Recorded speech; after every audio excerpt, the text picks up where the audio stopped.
Most people overpay for car insurance, not because they're careless, but because switching feels like too much hassle. That's why there's Jerry, your proactive insurance assistant. Jerry compares rates side by side from over 50 top insurers and helps you switch with ease.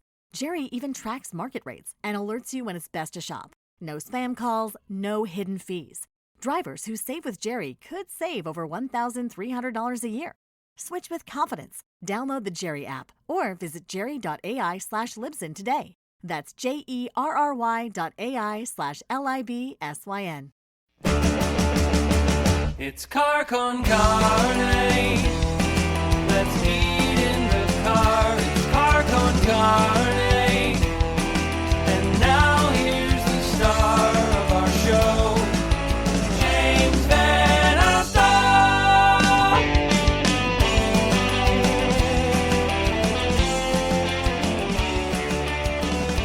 And we are live. It is Car Con Carne. I'm James Van Alstyne. And in the weeks to come, well, I'll get to that. Yesterday, I want to talk about what happened yesterday on this show.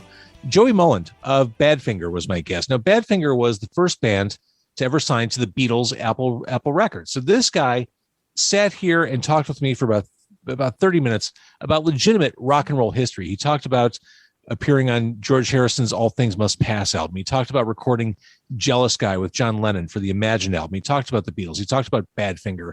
He talked about so many cool and interesting things. My jaw just hit the ground. The whole time he was talking to me, I thought, I can't believe I'm hearing these stories. So that's a great one to check out. Now, moving forward, Thomas Healy, the editor of Spawn Comics, will be joining me next week. Also, Stephen Kostransky. He is the writer and director of Psycho Goreman, which is hands down the most fun movie you will see in 2021. I love this movie. Writer and director of that movie coming up. Also, the instrumental band Coyote Man will join me next week, as will Milwaukee band Devil's Teeth. Joining me tonight, it is the electro-pop duo known as Butcher and the Florist. Welcome, Jody and Kendall. Lovely to see you both. Awesome. Thanks for having us. One of the many guests, if you're just listening to the podcast, you're one of the many guests I've had who have completely figured out the whole Zoom thing. You got the lighting, the backdrop, like you know what you're doing. You're not messing around here. I mean, this is the way of the world, right? I do meetings every day on Zoom now. Yeah. I think I even have a filter on that makes my skin look good. Oh, I want that filter. So what people can't see, you've got three sweet guitars behind you. Yeah, they're Jody's. They're all featured on the Butcher and Florist music, and I got a bunch more downstairs. It was actually a toss-up between this backdrop or we have a home studio downstairs, and I think the studio downstairs is a little more cave-like and a little darker, which I think isn't necessarily the best thing for a Zoom meeting. So, but it's totally appropriate for your vibe. Yes, definitely, because we got some dark vibes sometimes in some of the music for sure. Yeah, are you sitting on the couch where you did all those cover songs? Is that the cover song couch? Yes, this is the cover song couch, the infamous cover song couch. Yeah, it's all happening right here for sure. We do a lot of stuff at home, DIY to make the best what you can, So yeah, this is it. I saw something one of you posted. I can't remember which one on Reddit. I didn't even know this was a thing. There are people on the web, like influencers or bloggers, who will charge people for interview opportunities. Oh, did you see that? Yeah, Jody posted that. We got that on our Instagram. So insane, right? I mean, that's kind of like the pay to play scheme that kind of goes on in Chicago a little bit. But I thought that was outrageous. And for those of you guys that didn't see the Reddit, basically wanted to charge us $120 to be interviewed. So we pay them to interview us, which then goes on to their Instagram that has no interaction or engagement whatsoever. Right. It was insane. Well, yeah, that was the big thing. It's like doing 30 seconds of research, you can see that this person had paid for all their likes and their subscribers because all their posts had, they had like 2,000 subscribers or followers, but their post only had, 10 or 15 engagement, like views on their interviews. And this is someone who's doing it pretty regularly. It was just like, well, what are we doing here? And then it was like this, we'll get you featured on this blog. And then, everything's connected. They're all part of the same, universe. So then you go to that person and again, they're paying for likes and subscribes and all that stuff. So, I mean, maybe you could charge if you had like a legit serious following and people who were actually. No, that's not okay. That's just wrong. I agree, but It's just sure. it makes me hate the internet. It makes me hate social media when I hear stories like that. Here's how I go about booking. I find people who are interesting and I say, hey, you want to do an interview? And that's it. Which is exactly how it should work. There it is. No money changes hands. Lots of fun changes hands, but no money. This is just Right. it's a mirth exchange. That's it. That's all we're trading here. Right. All right. So your group, you're the duo, Butcher and the Florist, been around for 4 years. Maybe like 2 or 3. I mean, well, we started releasing covers probably 3 or 4 years ago. We released our first original song in 2019, Which was Cruel. which was Ordinary Love. Okay. We don't send that one to you though. That's why you don't know it. I think Cruel was probably the first song I played by you. Yes, and that was probably the first song you submitted to you, because our influences in the music we produce, I mean, it all falls under that electric pop umbrella, but we definitely pursue some different avenues. We've done some more like kind of EDM sounding stuff, some more of that like Lady Gaga inspired electro pop. So we only send you the appropriate songs. Yeah, that kind of fits your vein for sure. You know, Perfect. Well, I was looking at my notes because I keep all my notes for Demo 312 and Car Con Carne. I have the most top-heavy Google Drive account of anyone on earth. And I was going through. I played Cruel for the first time in September of 2019, and in my notes, just things I write to myself so that I know when I listen back or decide to play something what I'm playing. I wrote the missing link between Missing Persons and Fantagram. So.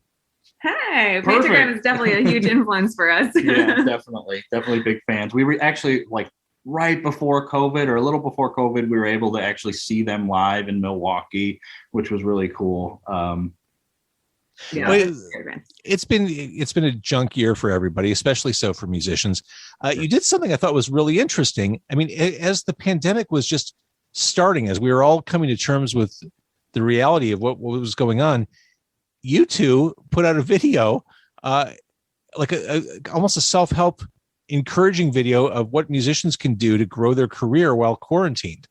And I thought I wanted to see more of this sort of stuff over the past 12 months, like that kind of just benevolent people helping people. Yeah, I mean, I wish we had done more of it too. Like we started off really ambitious with like, we're going to do so much for ourselves and put out lots of content. And, you know, that kind of your ambitions don't always live up to the expectations. But I mean, with that said, we have done a lot to like stay busy and shoot music videos and release stuff. You know, obviously we just released Quiet Beast. It's trying to like make the best of a crappy situation, try to flip it and do the best you can with what you got. And, you know, we were all everyone was in the same situation. And I think like, you know, outside of the music industry, like, you know, I'm a big fan of comedy. Like I really love comedians and listen to a lot of comedian podcasts, and like looking at what those guys are doing to get stuff out there when, you know, they're in the same boat we are. They need to get in front of people and they can't, you know? So people like that have taken a lot of opportunities to, you know, flip the script, try new things. And we probably should have taken our own advice a little more, but it was like, you know, what can we do if we can't perform and if we can't get in front of people? So we've got cameras, we've got an internet connection, and we can make music and stuff like that, you know, so it worked out. You know? It totally worked out. So it was last year. Let's talk about videos, because you mentioned videos. Yeah. Last year was Afraid of Myself. Yes. And Afraid of Myself and Lovesick we released last year. Yeah.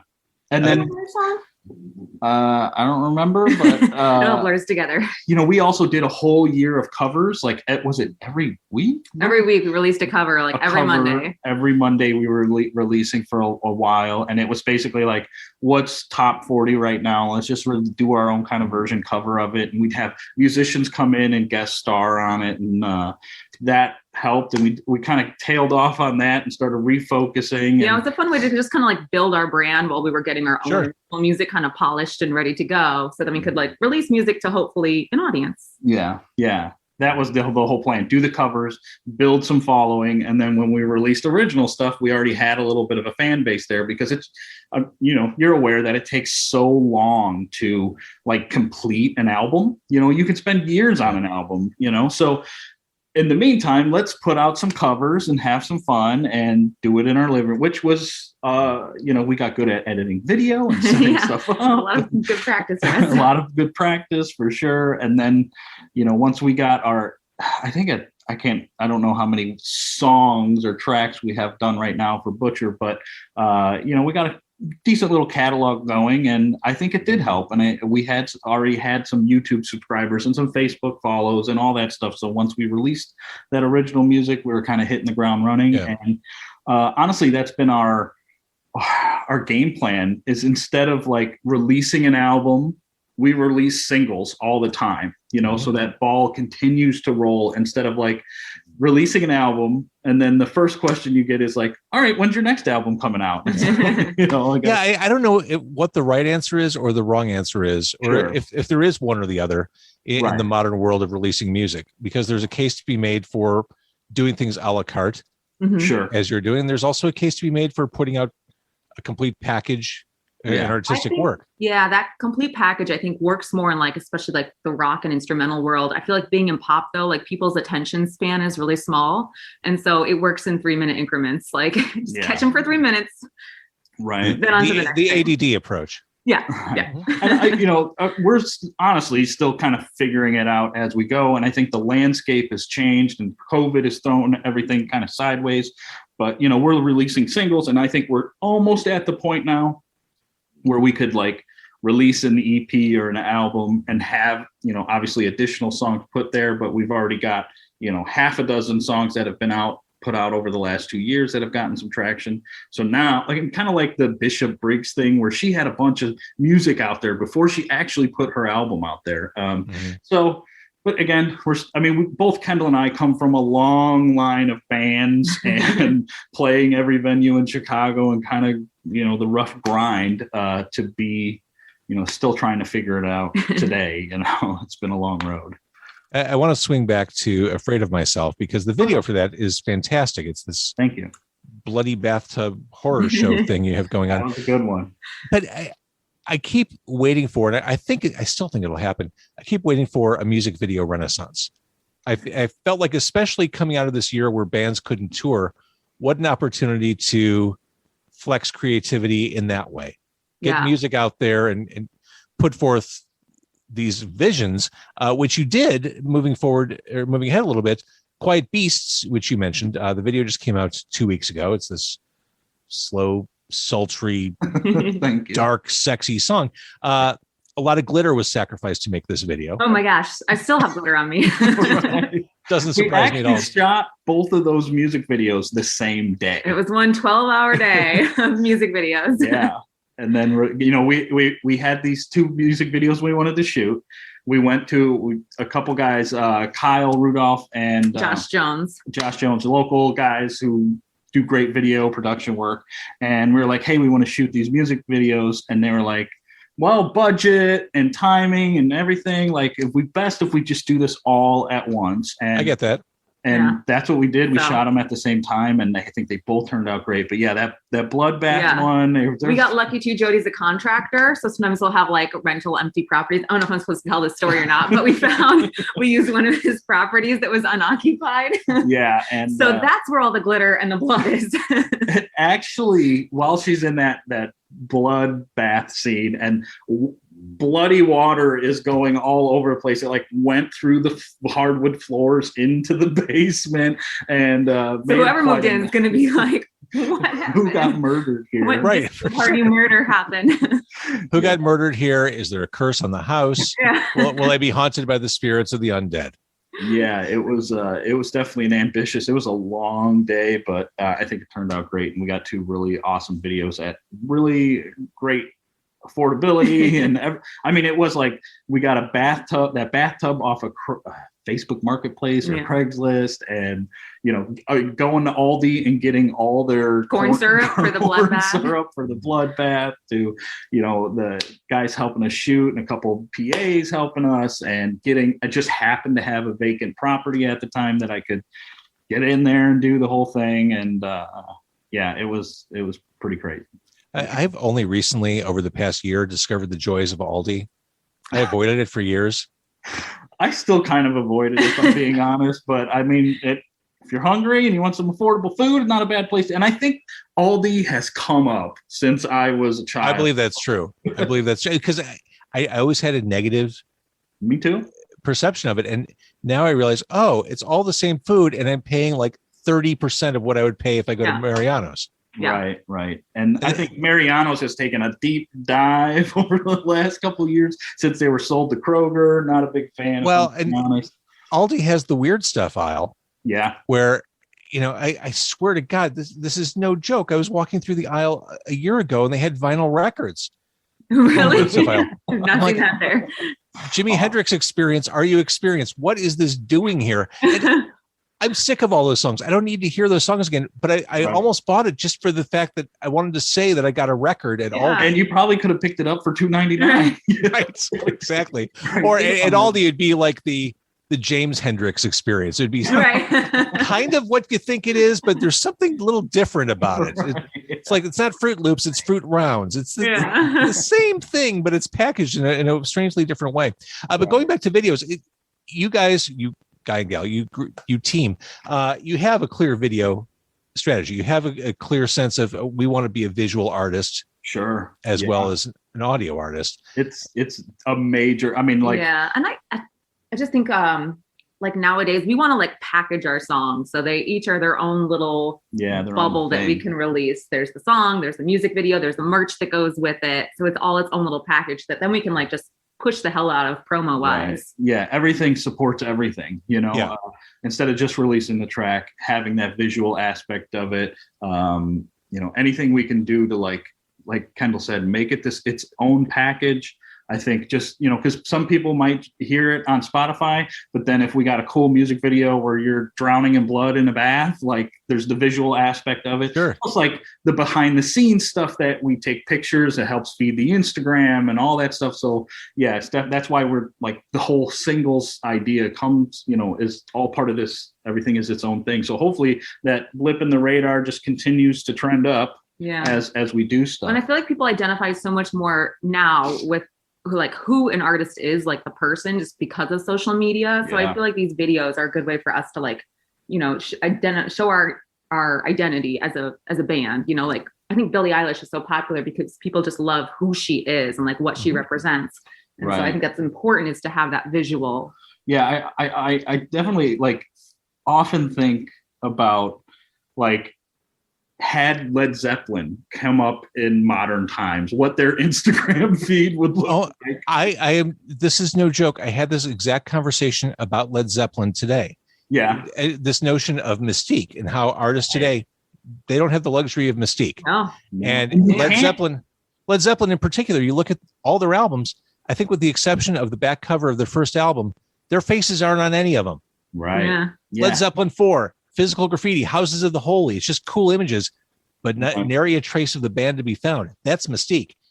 To your point, in the present day in an Instagram world, I don't know that they'd be able to pull off some of the stuff they pull. Well, I think of The Weeknd when he was first coming out. There was a whole mystique around what his identity was. Like he was hiding his face for a long time, and there was the big reveal of who The Weeknd is. Right.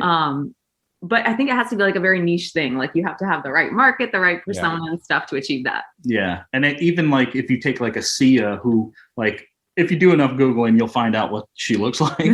But she's still got this highly visual aspect to her, her thing or whatever you want to call her. But and that also going back to Zeppelin, all these stories and folklore you hear about Led Zeppelin and their tours and, walking into what's the one where they're in a hotel and they're spanking a woman with a fish. That was the Hyatt House, right? The Hyatt House on Sunset Boulevard.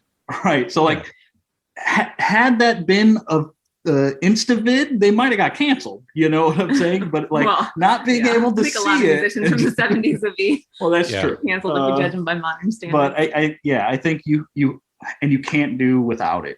So you got to embrace it as an artist, as a musician. I agree. You kind of put yourself out there and do a lot of things. So it's hard, but it's good that like as a duo, we can kind of complement each other. It's hard when you're like a solo artist or you're fronting a band, you try to do everything yourself. So like, Oh yeah. Honestly, Kendall's like the hardest working person I know, and it's hard to keep up with her. And a lot of those like music video concepts come from her brain, and I'm just there to like provide an empty apartment and carry bathtubs and clean up glitter and help support that. So yeah, I guess that's that. So again, Quiet Beasts is the new song. We can listen to it everywhere. We can watch it. Yeah. And the video is fantastic. Again, lots of glitter. Okay. I hate asking this question, but I feel compelled. The name of your band. I hate asking this question. I'm sorry, but no. At first glance, it sounds like a cool restaurant in Logan Square. What's the Butcher and Florist? Butcher and the Florist. We got the name from NPR. It was a like program on obituaries, and it was talking about a woman, and in the obituary it says she was a butcher, she was a florist. It went on from there, but I was like, what odd things to be together, but how perfect too. I don't remember any of this. My criteria is we got to be able to buy the URL. So like that's the thing. It can't be a band already. That is so true. And I really love how savvy you are about the business aspect of all this. But yeah, I mean, I see, obviously I do demo 312 at KQX, right, and I get tons of demos, and I see so many ungoogleable bands. Right. Yeah. Bands who will turn up on like page 4 of Google search results. Like you gotta have the URL, and then obviously post a bunch to get to be on the front page and do all that. There might be a list. So like whenever I start a new project, be it a band or I do a lot of different things, I usually get a new Moleskine, right? And like, this is how any notes, so like I've got a Butcher and Florist Moleskine around here that might have a list of names that we were potentially. Oh, that's amazing. Involved. I don't know where it's at right this second. I think I left it at my rehearsal space, but yeah. So like, I don't even want to know what we could have been called at this point, but butcherandtheflorist.com, right? Yeah, that's it. You got it. That's it. And for your new friends and fans, sign up for the email list. I love that you do email marketing.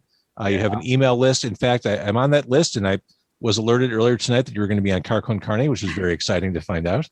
Yeah, we put you blasted on Instagram and Facebook and all that stuff. Yeah. We got merch. This is a Butcher Florist hat. That's my design right there. I designed that. Butcher knives. When you join our mailing list, you get free downloads of a few of our songs too. Yeah. So we give you free stuff.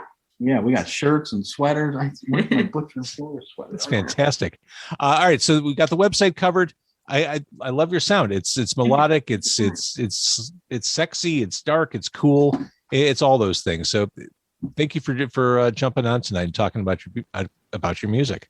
Listen, real quick, I have to say, like, I mean, I grew up in Chicago listening to Q101, even the Loop, all that stuff. It's kind of surreal to like be zooming with you with a guy that like I can't imagine how many hours of radio I've listened to your voice. Like, up next, this is what we got going on, or the demo 312. Like, it's kind of like some bucket list stuff. Next cool. On my list is JBTV. Like, if I go see Jerry Bryant, some local legends. You know what I'm saying? So, yeah, this is very cool for me, and I'm very excited. And obviously, we really appreciate the support, and playing the tracks on Demo 312 is huge for us. And the first one that you played for us, we had like a listening party right here on this couch. Yeah. We ordered pizzas, and I don't know, there were about 30 or 40 people in here. Oh, so, I love that. Yeah, it was a lot of fun. So we would have done one this time too, except for, COVID makes it a little dicey. But, we do that because it's fun, but we also do it because like it also helps support the Instagrams and the Facebooks and shows pictures and to make it a big party, So well, if Jerry's still on your bucket list, I'll get you his email address. But be forewarned, if you have a conversation with him, it may last for about 5 hours.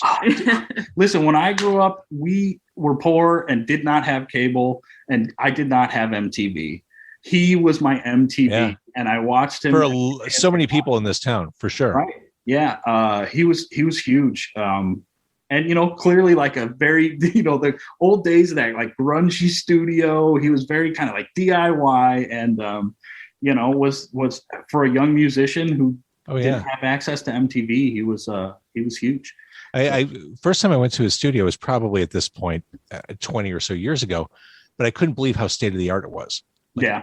How are you playing music this subversive with this kind of facility? Like, actually, Kendall's old band was on JBT. Yeah. I didn't get to go. He wasn't in the band at that point in time. Right. So I missed out on that opportunity. But hopefully it was really neat though. And you're right. It was so high tech. I was like, this is fancy. Yeah. Right. And it's, in an unassuming building, you walk in, you're like, they're putting out this product this is like major network stuff. How is this even going on? Like, what kind of shadow financing is going on? All right. Is he doing good health wise right now? I know he had a little seems to be. Yeah. I mean, from everything that I've seen, heard, and read, he's kicked cancer's ass. So yeah. Nice. I'm a 2-time cancer survivor, by the way. Are you really? Good. That's phenomenal. Yeah. I've been in remission for almost, I don't know, maybe 15 years now.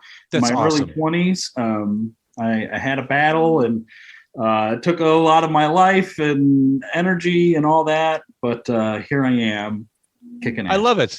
So good for you. I love hearing stuff like that. So congratulations. Thank you. All right. Butcher and the Florist, thank you so much. Thank you.